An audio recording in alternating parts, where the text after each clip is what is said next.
Good evening. Thanks for joining us. Lori gave a little introduction to the talk we're going to have tonight, but tonight is the last in our series of Bold and Brave conversations. And so I think before I introduce our panel and before we get started, I just wanted to say a few words. This program has been going on for about 14 months, and our goals with this program are many, but chiefly in the big picture, we hope that we've been able to successfully bring in these important and necessary conversations out of the corners and into the light in an attempt to remove some of the fear and anxiety and unknowns that understandably accompany them. On an individual level, we hope that we've been able to empower you and your families to be bold and to be brave and to have conversations that matter, conversations about your goals and your wishes. I also want to take a moment again to honor Cynthia, who has blessed us with so many gifts and who's throughout this program bravely shared her experience.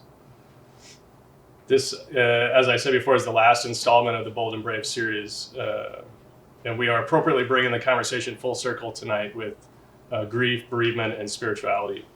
And we're fortunate to be joined by a fantastic gathering of experts to guide us through this very personal conversation. So I'll just introduce, on the far end here is Barb Lenz.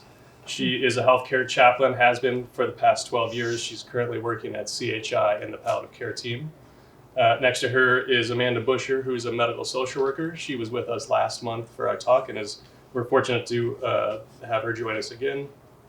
And then next to me is Annika Markham, who is the Director of Operations for Collective of Hope. So welcome, everybody. Thank you. I think we'll kind of just dive right in. It's a bit of a meaty topic, but I think one that will have great conversation and it'll be really valuable for everybody watching at home. So I think, to maybe start the conversation is really just to put some definitions and some understanding of what we're talking about, right? Grief, bereavement, and spirituality, very heavy topics, wide-ranging, but maybe we can start just by breaking that down into easy terms and understanding for people. Definitely, and I'd love to do that. With grief, I just think there's such a big misconception of how it should look and how people should feel and stuff. So just so that your community knows that grief is actually your inward feelings, the things that you're, feeling on the inside. And then go into mourning is actually when you're expressing. That's what your family and your friends are seeing you actually express outwardly. And then bereavement, as we talked about, is just the state after somebody has died that you are in as you go through this. And with grief, so many things are talked about. Stages. What stage am I in? What am I supposed to be doing? What am I supposed to be feeling? Well, many of you may have heard of Elizabeth Kubler-Ross, and she actually did a study with people in terminal illness towards the end of life. And she came up with these 5 different feelings that people will have, and somehow society took it on as these are the steps that we're going to process to get through grief. But grief is nonlinear. There is no end to it.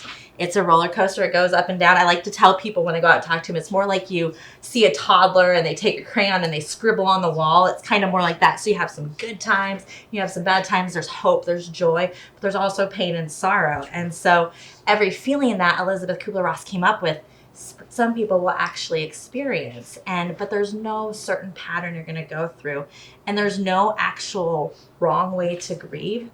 The biggest things we ever get concerned about when people are grieving is if they're actually hurting themselves or hurting others, and that's when the concern comes in. But otherwise, there are many ways people grieve. And 2 of the biggest ways that people actually grieve are through instrumental intuitive. So this was actually a study done by Dr. Ken Doko, and he studied some grievers, and he found that there's 2 main types. And so people see grieving as crying and being emotional and expressing those things. But for some people, it's the day that their loved one dies, they're out in the car fixing it, or they're out doing lawn work, or they're doing those type of things. And then there's the intuitive that are the emotional ones, the ones that want to express and hear it. So as it's seen as a spectrum. So you're not just one. It depends on the relationship of that person that you have. And so you could be both at the same time. You could be somewhere on it. So it's just understanding that there is no wrong way to do it. Not everyone's going to do it the same, but that no matter the relationship that you are grieving, everybody's grief is equal. There's no type of death or loss that's greater than the other. Everything's just different, but everyone's, grief is valued the same. Yeah, I think that's an important point, because I think, as we were talking earlier, it's easy, although wrong, but easy to judge from the outside looking in, right? To project our assumptions upon that person who's going through the process and saying, well, you should be doing this or this, or but that's, everybody's going to do this their own way, right? And the things you're talking about are applicable both to surviving family members or loved ones or your support network, but certainly applicable to the individual going through the process. 100%. So grief is just grief. Grief shows up and there's so many different reactions you can have it. Now with anticipatory grief, you're in the moment, whether it is the person who has the illness or if it's a family member, you're in the moment of what am I expecting? You're grieving all these different situations. You're grieving the things you're going to miss.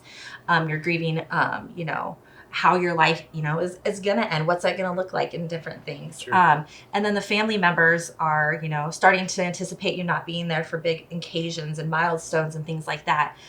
But even though those different feelings come up, once the person has passed away, the grief is different and it can escalate a little bit, but it's same. Grief is grief, no matter what type of loss. You have secondary losses that come in, loss of friendships, loss of income, those different types of losses. And those are all grief too. Sure. So it goes to everybody in every situation. And the biggest thing with grief is that unexpressed grief will come up in no matter way. And it usually comes up in uglier ways. And it usually comes out in anger and things like that. So the biggest thing that people want to do when they grieve is they want to actually express that emotion when they're in the moment. Sure. To find a safe place. I don't know, Barb or Amanda, if anticipatory grief, we throw that term around, but it is probably worth taking a few moments to talk about that. And I think those of us who are doing, pre-death involvement and care with families and patients, we see that anticipatory grief quite a bit. I don't know if you guys are able to kind of speak to that a little bit, or what it looks like in your world when you're interacting with families. Absolutely. Want me to go first? Well, and I think, just to kind of go off of what you were saying, Annika, I think when you're looking at grief as grief and you're looking at all these different pieces, when someone is going through a terminal illness or even diagnosed, when they're first diagnosed, you're grieving all these little things that you didn't expect to have to grieve. And that's where anticipatory grief comes in. I mean, you are, you can't drive yourself for a couple of weeks. So you've lost some independence for a little while. You can't do the things with your kids that you wanted to do because you don't have the energy. And so there's all these different things people are trying to process and work through. And I think those are the things people don't necessarily expect when they're working through that anticipatory grief. And so I think, Barb, I don't know if you agree or not, but a big piece of that is helping people work through that part of it, and understanding where their value in life still is, even if they can't do things the way they used to do them, because being here with their family and their loved ones is got a huge value to it.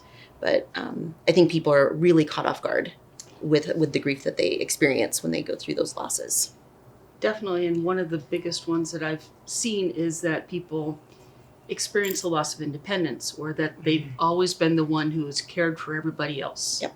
And now they're having to accept getting cared for. And that can be very difficult for a lot of people. Yep, absolutely.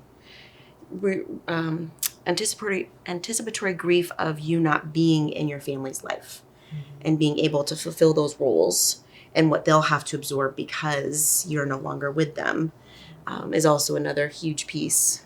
Like you said, if they're the caretaker of the family and all of a sudden they can't be there, they can't be in that role, what does that look like for them? What does that look like for their loved ones? Who's going to support them? Are they going to be okay? All goes along with that anticipatory grief. And I would make the assumption that probably, we've talked about the loss of independence or the loss of function or the loss of involvement in the family unit and working through that. But even from day of diagnosis, when we're still functional and independent and feeling well, my assumption is that anticipatory grief can start on day one, right? I mean, Absolutely. thinking through the what ifs and the what abouts, and what kind of strategies can we give people, or what kind of resources, or how do we work through that, right? I mean, that's a scary thing to go through on your own. It's a scary thing to sit in your living room and work through with your family. And there are some times where we need help to work through that. And what does that look like for people that might not be in the hospital or not have had a loss? Where can people go? Who can people lean on? What resources are out there when we're talking anticipatory grief or going through the process while living? Yeah. And I think we talked a little bit about this last month, Dr. Holberman, when we talked about using the cancer centers, the places that people are receiving their treatment, because many of them have learned that this is a very long process for people, and whether you're heading towards remission or you're not, people need help dealing with all the things that come along with this. So a lot of the cancer centers I know have therapists and outpatient social workers that can work with them and help support them, connect them to outpatient mental health. You probably can speak more to that, Barb, being in and out of the hospital, but Yeah, a lot of I only get to see patients in the hospital.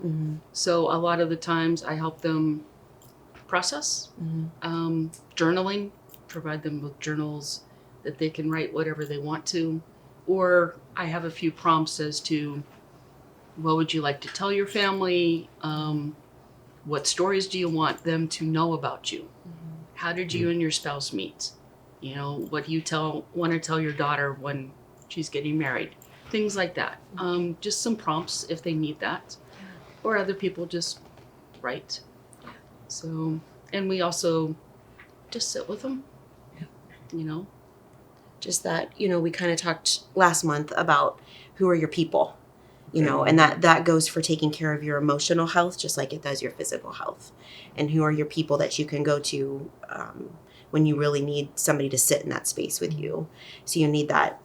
Setting up that emotional support system is important too, and having that friend or that loved one, and then that professional caregiver as well, mental health therapist or support groups, if the cancer centers are have those.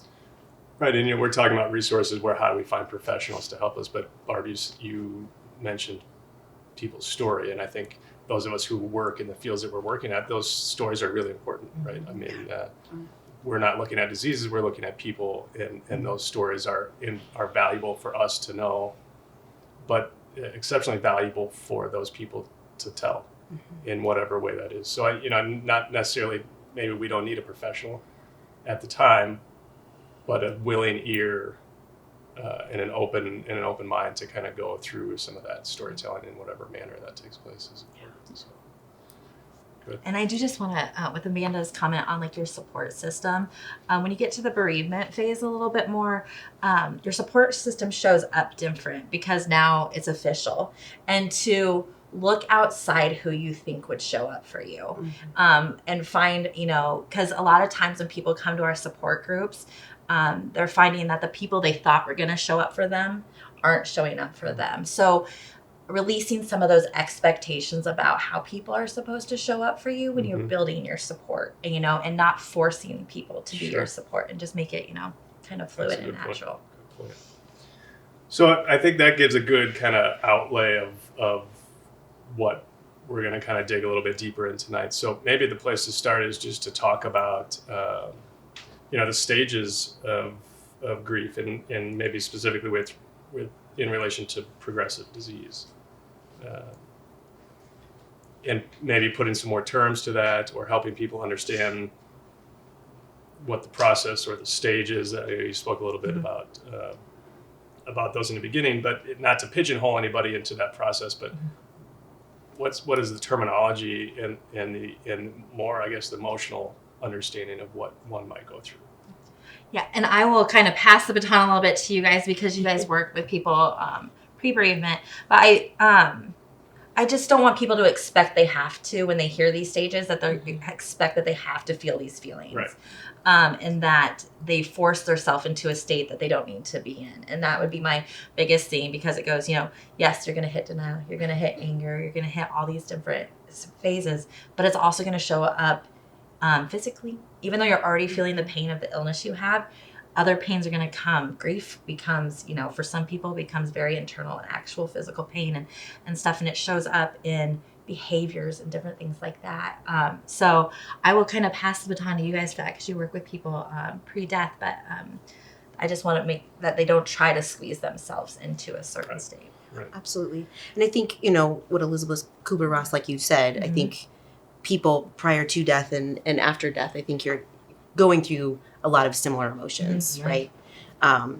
So Dr. Huberman, you're talking about actually naming the stages, Well, quote unquote, the stages. Yeah, I mean, it's not necessarily, I'm not that big into that because again, I think that puts it in a box a little bit, but these are things that people are gonna come across, right? And what I see is that people read those or understand them and think it's this process that you're gonna go from 1 to 2 to 3 to 4, rather than all at the same time or in reverse order. And what we sometimes see is that, you alluded to a little bit, is that there potentially is guilt in, I didn't go through what I was supposed to go through, or that person who's lost their loved one isn't going through it in the right order. I mean, and that's not really what that's about, right? I mean, putting names to those isn't to try to define the process, but I think to hopefully to provide some understanding for people who are going through it and sitting kind of more on the outside, supporting people going through it. So, When I think we were kind of talking before too about when you're looking at grief or anticipatory grief, when people are going through these different emotions of maybe denial, maybe some people bargain with their higher power or God and say, well, I'll do this if you do this, and anger and acceptance and all these different things people are going through, that we hear this terminology all the time. But what many people would come to me and say, or do come to me and say, is I'm losing my mind. I am losing my mind. I can't think. I can't concentrate. I can't, I don't feel good. I have headaches. I have stomach aches. Something must be completely wrong with me.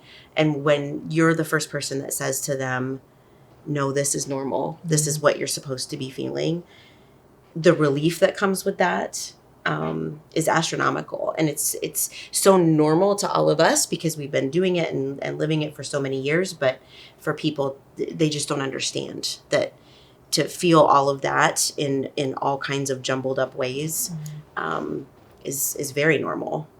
I still remember a lady that I had that she was talking and she said, I've been sitting by the same door at work for 20 years. And all of a sudden I'm going through all of these things and the door shutting, I literally feel like I'm going to get up and physically punch someone. And that has never bothered her before she got diagnosed and was going through her illness. And she's like, why is my brain doing that? Why do I feel that way?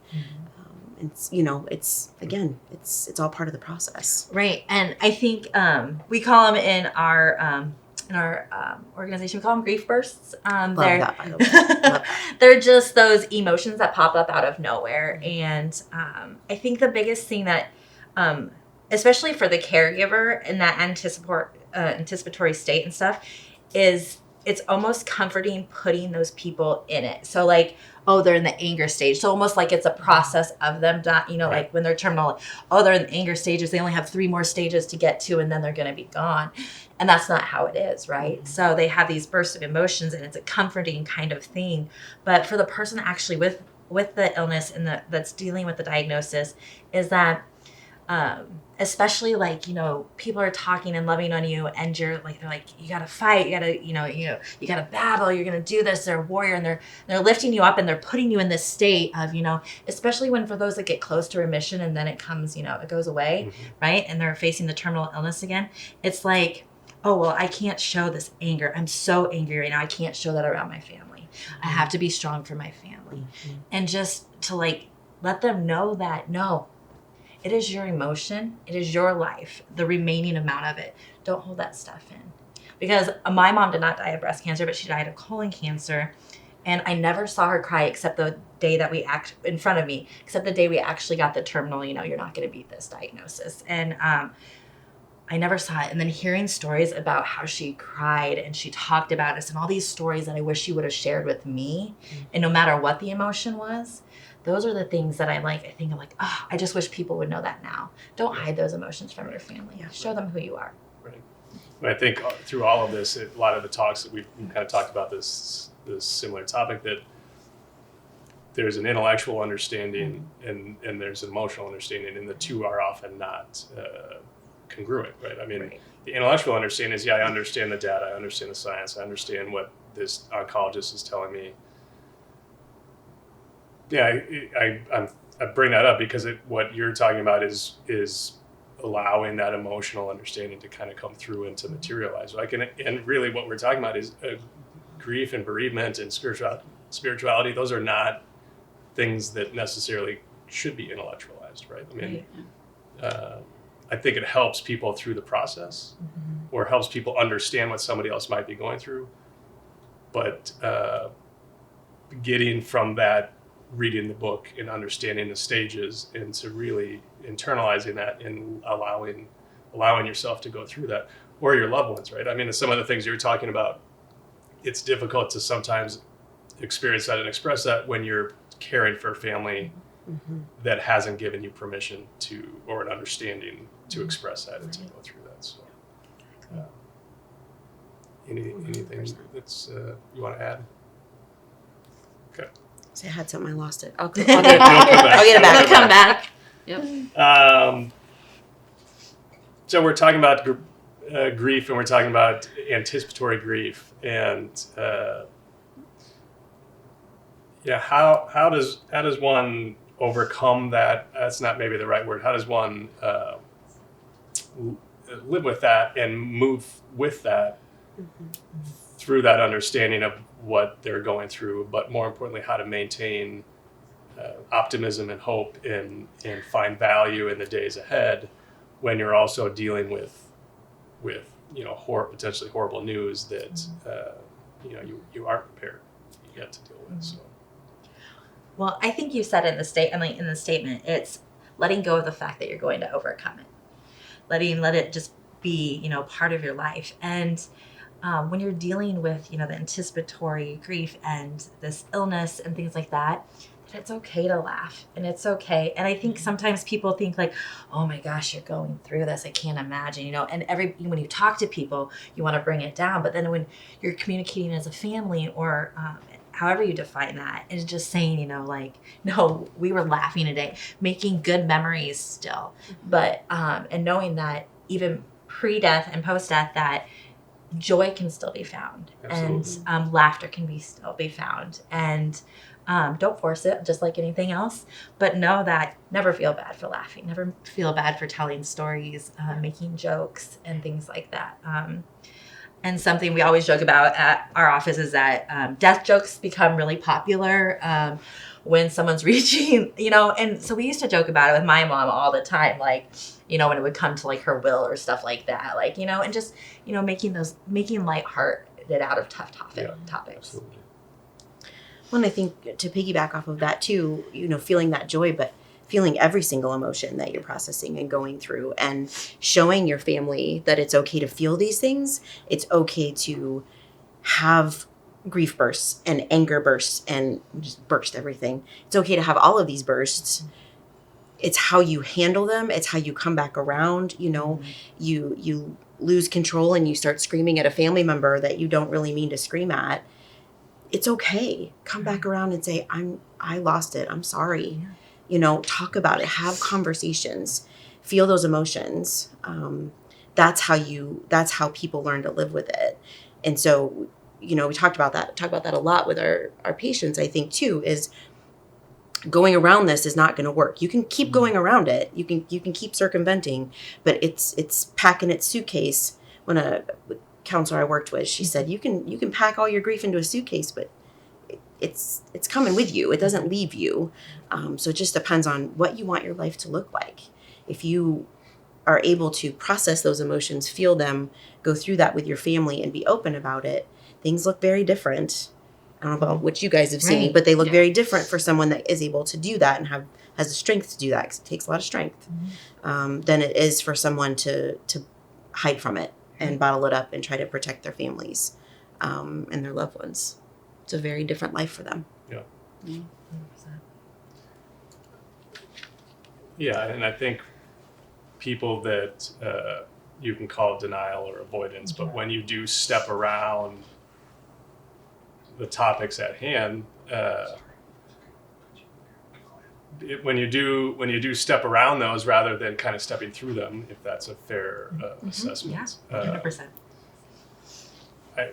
Kind of one of the points that we've been, all of these talks talk about is it's empowering you with information and knowledge and acceptance and understanding to be able to move through them, right? And when if you step around it, you don't have control. And when you don't have control, you don't get to do it the way you want, and you don't get to maintain it, that process in the way that's right for you. 100%. And I will say from watching people approach the end of life, you can step around it, you can step over it, you can find a way to avoid it, but it's still going to be there, right? And it's really going to be there for your loved ones that will be left behind. And so there's a gift in what we're talking about. There's a gift in having an open conversation with your support network and your people. Right, like with all the conversations that you guys have done in our groups, the biggest thing I always tell people is the best thing you can do is have those conversations. Don't leave that up to your family, because a lot of times it tears your family apart, and that's not the thing you want at the end of your life, right? So yeah, just being able to step through it is exactly the way people have to look at it, and because it's coming for all of us. Yep. Even us that are healthy right now. And that hits on another kind of recurring thread in all of these talks, is that this is a known event. Whether it's coming sooner than we had planned in our life plan, whether it's coming naturally, it's a known event. And being able to have conversations and understand what somebody's going to go through or what you're going to go through, I just think opens the doors to greater acceptance. And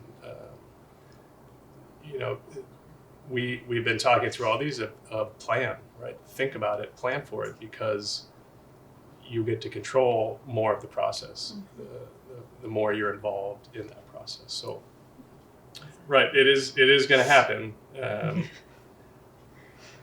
And we were just talking about, even when you're 93, it's not a diminished experience for anybody, right? No. If it's a natural death at the age of 93, it's still a death and a loss of a loved one. Right. It obviously is a different experience than getting a diagnosis and understanding what that looks like, and you might have a young family. But the process through those experiences are very similar, I would assume, right? I don't want to speak out of turn because you guys deal with that a lot more than I do. But Well, and people like to, and you guys probably hear this all the time too. Well, they lived a good long life and they, all these different things, but that doesn't remove the fact that they're not in your life anymore. And I said earlier that, there's no hierarchy in grief and stuff like that, and that everything's relational. But having someone in your life for 60 to 70 years, depending, and then having someone in your life for 10 to 20 years, Sure. It's definitely different, but you don't want to undermine any of your grief. Your grief is your grief, no matter what society says. And that's the biggest hump that the whole death conversation, whether bereavement pre or post, is the actual fact of getting over what society thinks it should be. Yeah. And what society has, we're not going to talk about death, even though Right. we're all getting out of here one way. Shove it right underneath the Right. rocks So, there. it's just, don't diminish your own grief, allow it, no matter how long they've lived. So that's great. That has been a good talk. This is a really important but kind of multifaceted, complicated topic, right? I don't expect that we're going to be able to really unpeel that onion in the time that we have here tonight, but to give people a framework of how to approach that and start to work through it a little bit. And again, what I see a lot is I really want people to try to find a way to avoid the guilt that they place upon themselves going through some of these processes. And some of that's because I'm not doing this correctly, right? Right. Which, and so I think kind of unwinding this for people is a positive thing. One of the hard things is we talked about a loss of independence, and you would relate that to a diminished quality of life, or most people would probably equate those. And how do you help people through that loss of a quality of life that they've known for a long period of time, right?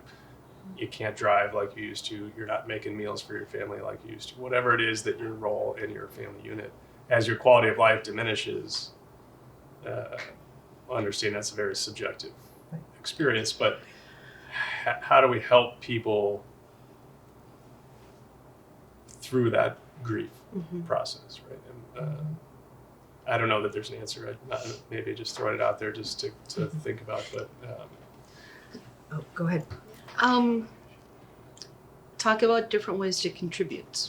Yes. You know, rather than making the meals, how about teaching somebody else? I Exactly. mean, that's what my mom's done with all the grandkids. She no longer makes the pies for Thanksgiving. She's taught all of them how to do that, and now she just gets to, reap the rewards of that. But how else can you contribute and still feel like you're part of? Yep. It might be different than it was before, but it's a very natural cycle. I mean, you came into the life pretty helpless. Depends on how you go out, but yeah, it's a whole process, and there's no right or wrong to it. But figuring out what is the new normal for you, what's going to be the new normal for your family, who's going to step up, who's going to step back, what are the roles? And helping your family process through that. Well, and as professionals too, I think it's someone willing to sit in that space with someone. Most of us, again, I'm sure you guys have said it a million times in these talks already, and you just said it. We don't do this well in our culture, in our society.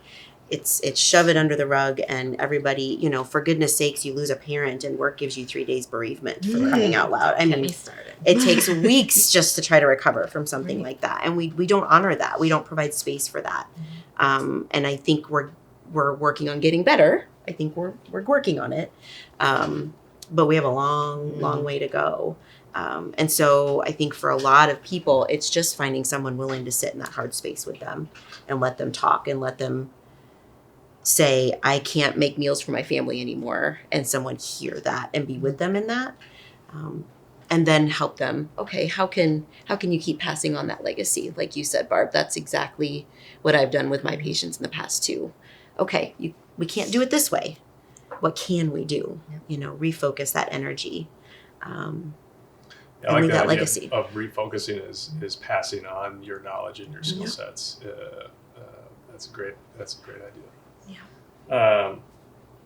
I think that's a fairly good transition in when we're looking at ways of maintaining value and meaning. Spirituality obviously percolates to the surface, and we were talking earlier. In the medical side of what I do, we say that there's typically 2 types of miracles, right? One miracle would be medical improvement when there shouldn't be any. And it happens far less often than we would all like it to happen. But the miracle that I see more frequently is a transition in that family or that person or their unit into an acceptance of their new reality, right? And still living meaningful, valuable, optimistic, joyful lives shortly after receiving news that nobody anticipated or would want for anybody else. And so I don't know if you can speak a little bit to that, Barb. And I mean, we're starting to get into spirituality, and obviously there's a large distinction between faith and religiosity and spirituality. And so we can keep that for the most part into the spiritual realm, but that's really where you start to get engaged with patients, at least in the hospital. Definitely, and spirituality can be, often when we talk about it, it's where do you find meaning, where do you find hope? Yeah. And it could be religious, it could be out in nature. I have plenty of gentlemen who tell me they find their spirituality out in a fishing boat, communing with nature. And it depends on how you want to honor that. And just,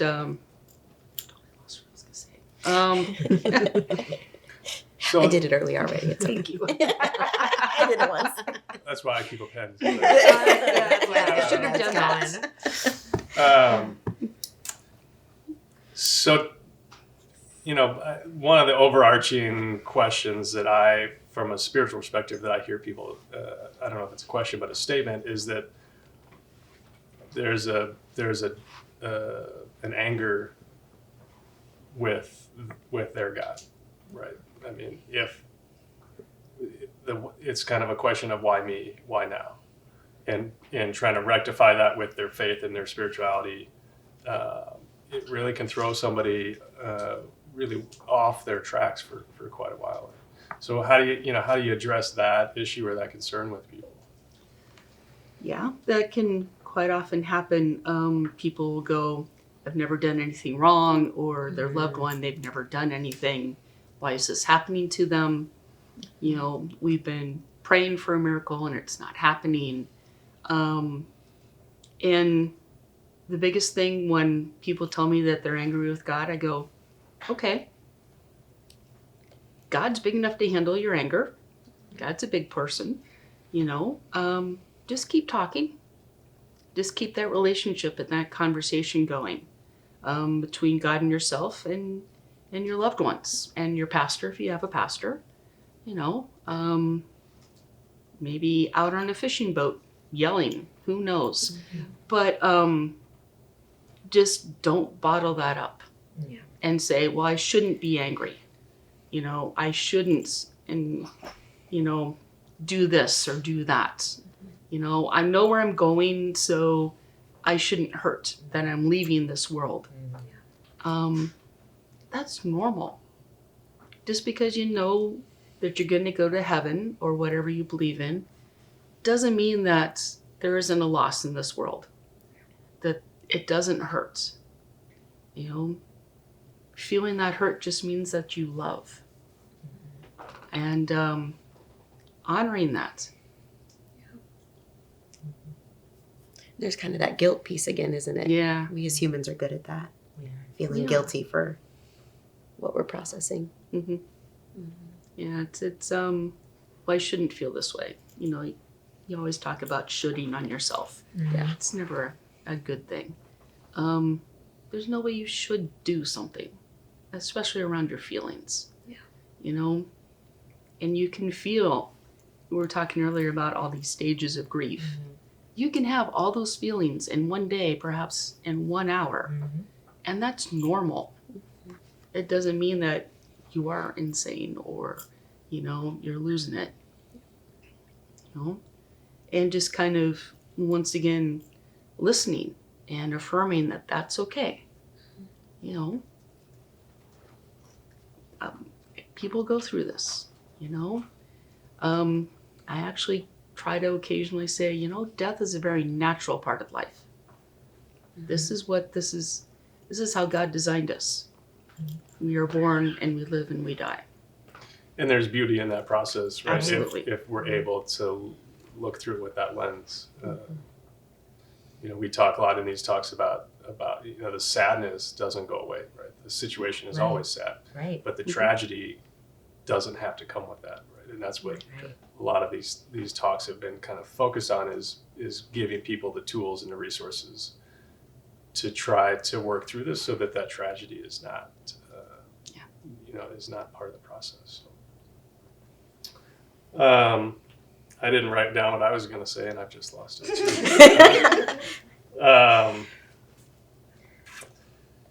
That's what so, again, I don't know that this is definable. We haven't really talked about a time frame for all of this, right? Like, certainly if we're going to talk about, after the death of our loved one, we certainly recognize that it's a long process, right? And Medicare, with the hospice benefit, mandates a hospice follow-up for 13 months and provide 13 months of bereavement. So we can at least acknowledge that it's a 13-month process. But again, I feel like that kind of puts it in the box. And after 13 months, you're on your own, right? You should be over it and back to normal. And this is more now into your world because we're talking after death. But what I don't want to say what you can expect because, again, it talks about some suspected normal, but Right. what does that process really look So, like? and Barb said it really good when she was talking about, you know, the person with terminal illness, finding how you can contribute, finding your new normal.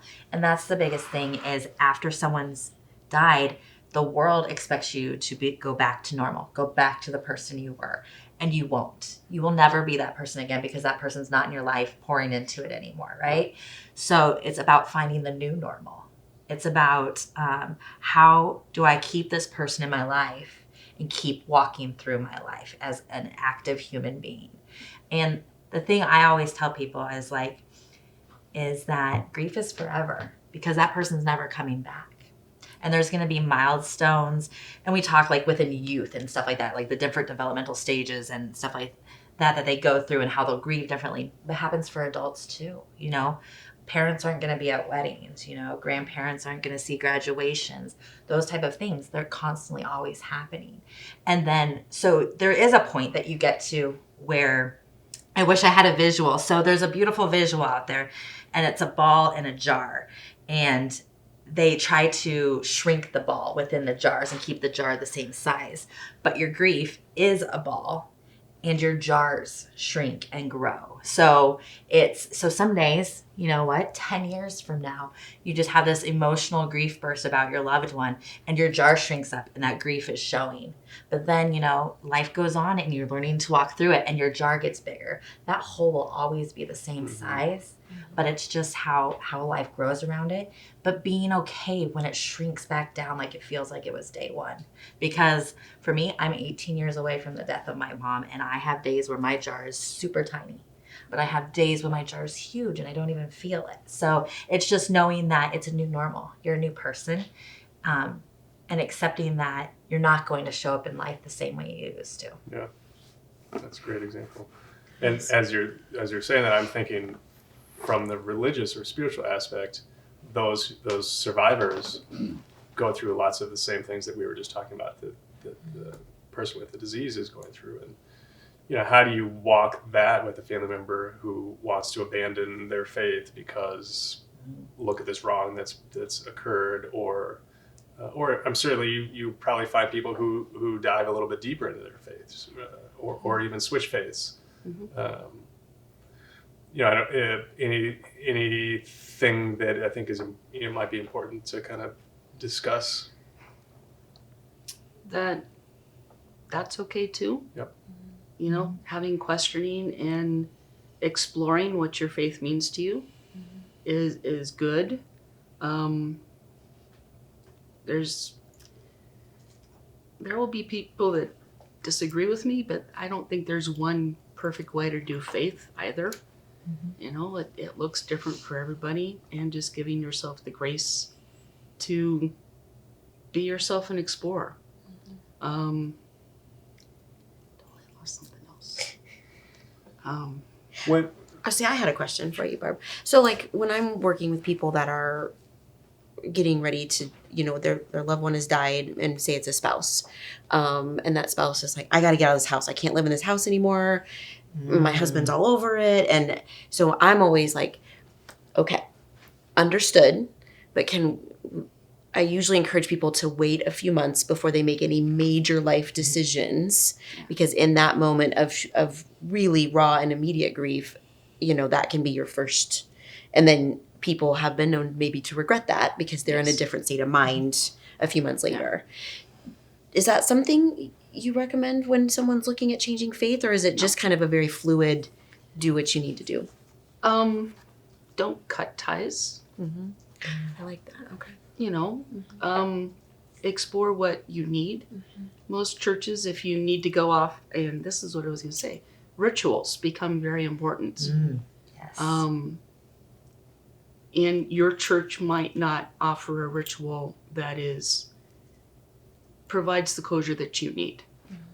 And you might find it in a different faith. Doesn't mean that you're abandoning your old one, but reaching out for that to help yourself and perhaps help your family is not a bad thing, because rituals have been designed to move us from one state to another, to close one, not permanently, but, you know, shift our focus from one to the other.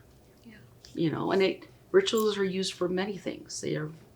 They're weddings, they're funerals, you know, baptisms, burying the goldfish in the backyard and writing your own funeral. I mean, all of those things are rituals, and you can write your own.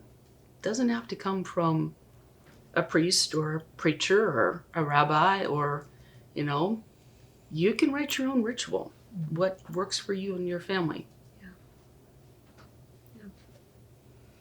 And I just want to add with Barb's, like, when it comes to spirituality and things, people don't know how to talk to people who are in grief, right? And so you hear awful things, which you would never think were awful until you were through it. But, like, they're in a better place, and, you know, God always has a plan, or whatever, those type of things. And just to, I mean, for just people to know that they're out there and to know that they're hurtful, and it's not your place to correct them unless you want to correct them, but just know what they're saying to you. You don't have to accept. And there's Alan Wolfelt. He is a grief guru, and he has written many, many books. But there's one called Understanding Your Grief, and in it is the Mourner Bill of Rights. And you can just Google Mourner's Bill of Rights and he has it for different things too. I think there is even one for like a terminal illness. But it's just these little statements that teach you how to accept the path that you're on right now, and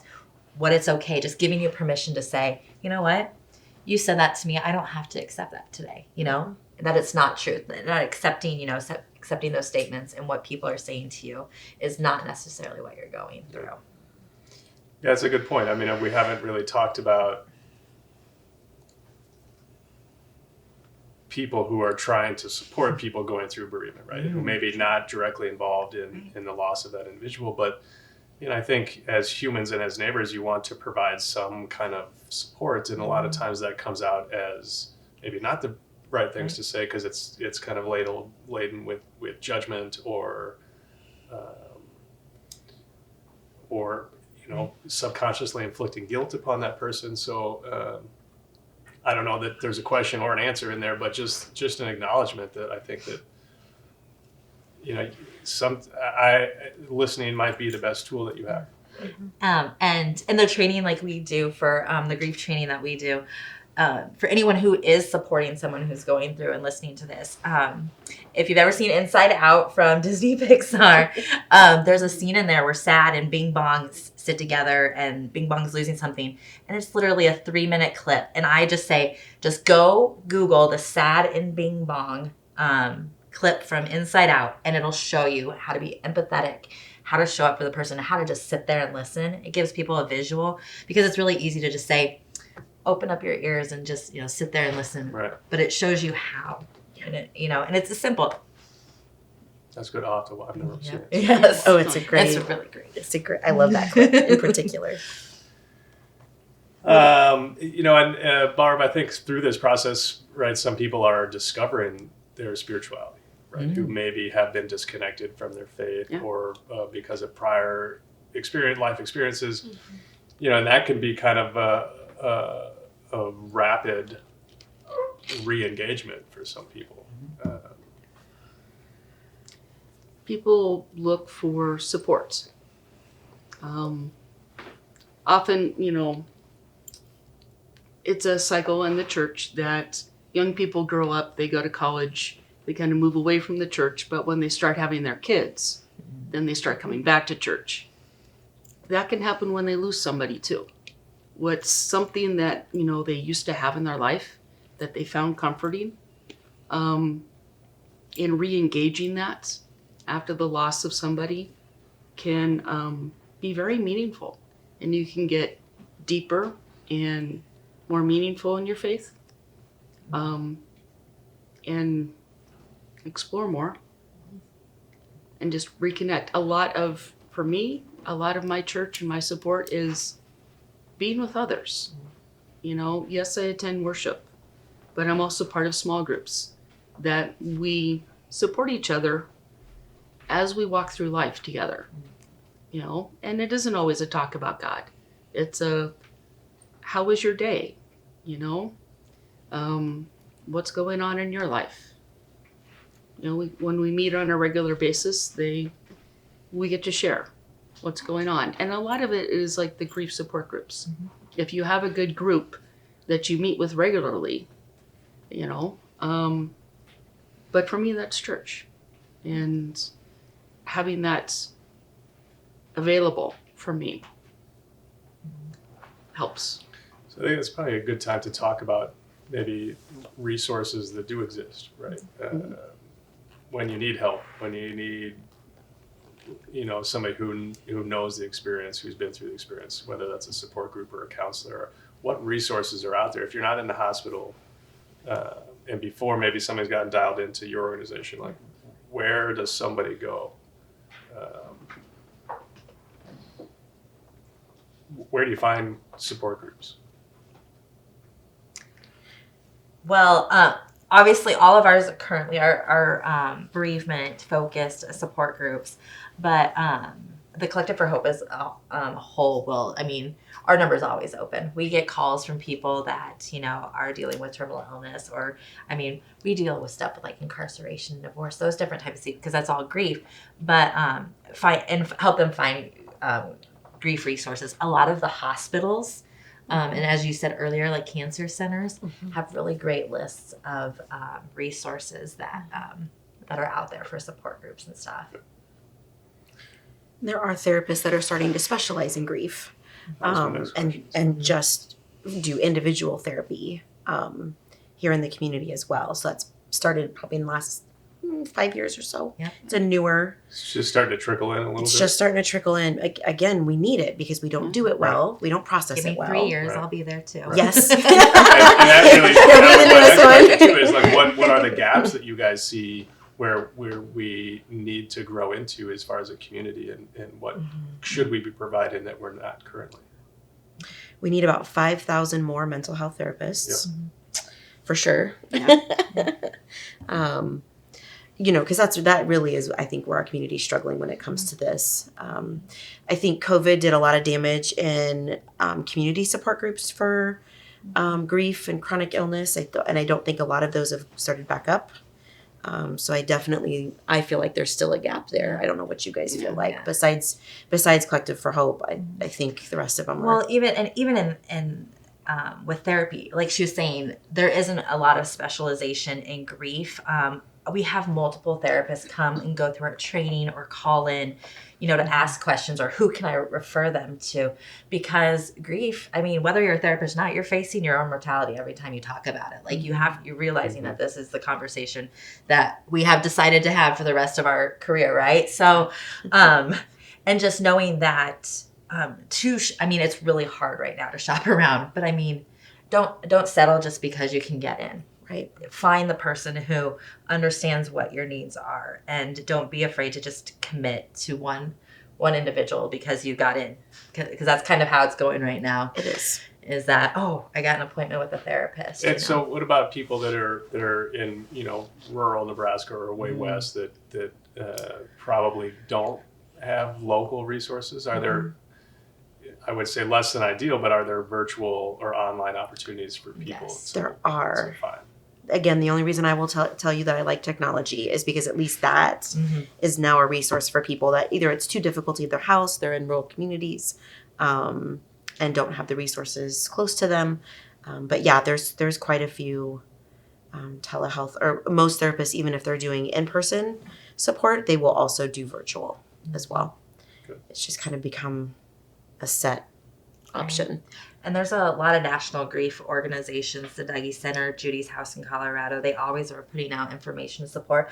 A lot of them support terminal illness. We haven't grown to that yet, but a lot of them support those different type of things. So, and these are great resources. I think we'll put some of these resources up in the resource library associated with Bold and Brave, so that people have access to some of those. Obviously, it won't be an exhaustive and complete list, but maybe a starting point for people, because sometimes obviously going through the process, the last thing you can think about doing is sitting on a computer looking for somebody to help you. Exactly. Right? I'd like to bring up, I don't know if we did before, Centering Corporation as well. Oh, yes. So for people that maybe are looking for, it's basically a library of grief. and it's wall-to-wall books of all different experiences and things people can be going through. So if one's looking, to maybe read or get more education or support before they delve into the talk therapy or the groups or working with their families, that's another option for some more tangible resources. Good. I think the more that we can of those, again, not to push any organization over another, but really when we're talking about this is just what's available in the community, and everybody should be able to find access to that. And so I think we'll put some of those resources up there. And it really speaks to kind of starting to fill some of the gaps, right? I mean, I can tell you 10 years ago doing hospice, we didn't have, your organization was That was it. That was it didn't exist, right? Well, we've been around for 21 years now. But in its current iteration, right? Oh, yes. You've added. So it was mostly just kid camps and smaller family groups and stuff like that. But the last 10 years, we've been around for 21, but the last 10 years, we've really grown. And really responding to the community's needs. Yes. And with the community response and community education, that's all been within the last, 5 to 6 years. And so that brings up another point. People who are going to leave young or younger children behind. That's a different conversation depending on the age group and the language and how does somebody start to walk through that process? So the biggest thing and the scariest thing when people hear it is the truth. Concrete words, death, dying. Do not use falling asleep or passing away or anything like that with youth under the age of maybe 15. And just having those open conversations and then letting them express it the way they need to. A lot of parents or family members get really concerned if kids start playing that, their mom is dying of cancer, but in their room playing hospital, and their dolls are set up and it looks exactly like their mom's current hospital room and stuff like that. So don't shy away from that, because that's their way of expressing it. That's their way. And kids are going to be really sporadic. So they're going to be playing Barbies and they're going to be having a good time, and then they're going to ask why is my mom dying? Mm-hmm. And then just taking the moment, answering the question to the best of your ability. And that's the biggest thing. There is no right answer except the truth, and telling them, what is actually happening. And it's super scary because you don't want to look at a 6-year-old and tell them your mother's dying. You don't want to use the word die.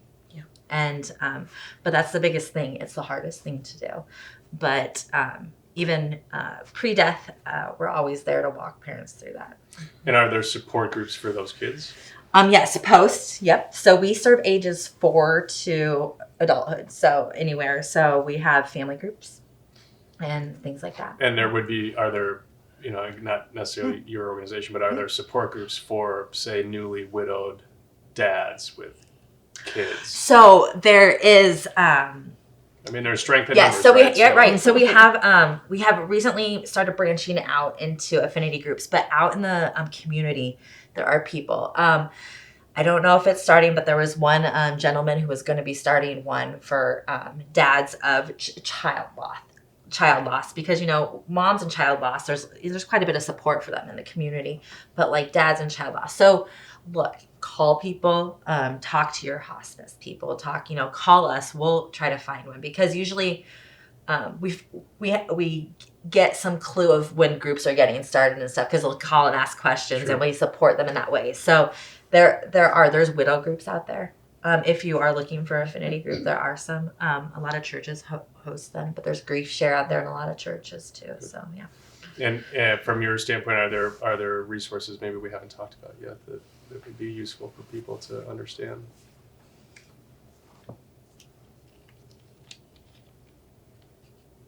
I think we've covered most of them.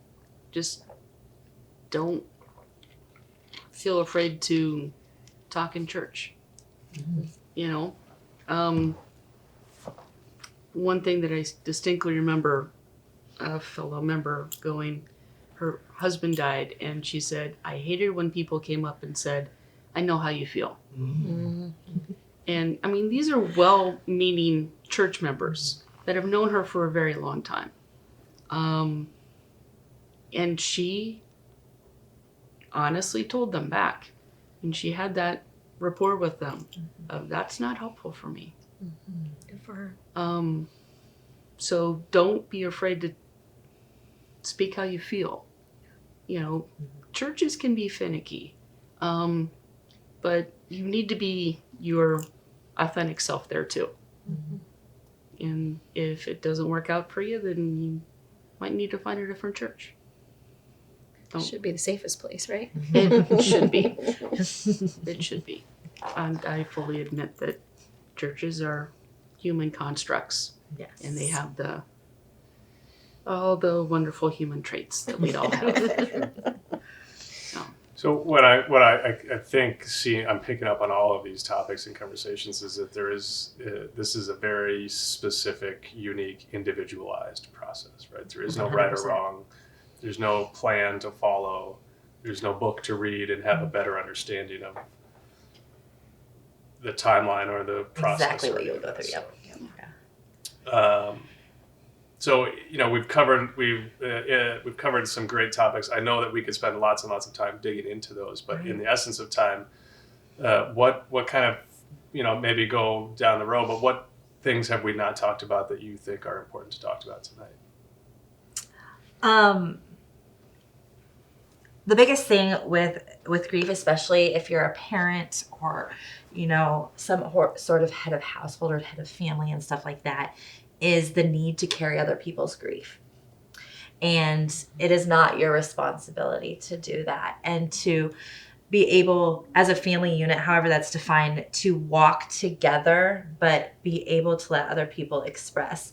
So for instance, just to give an example of that, like if you're a dad and you're emotional and you're crying and stuff like that, showing that in front of your kids and things like that, don't feel like you have to, hide that and, carry them and make sure they're okay. Because kids, so at our organization, we talk about the trickle down. So we like to work with the whole family unit, right?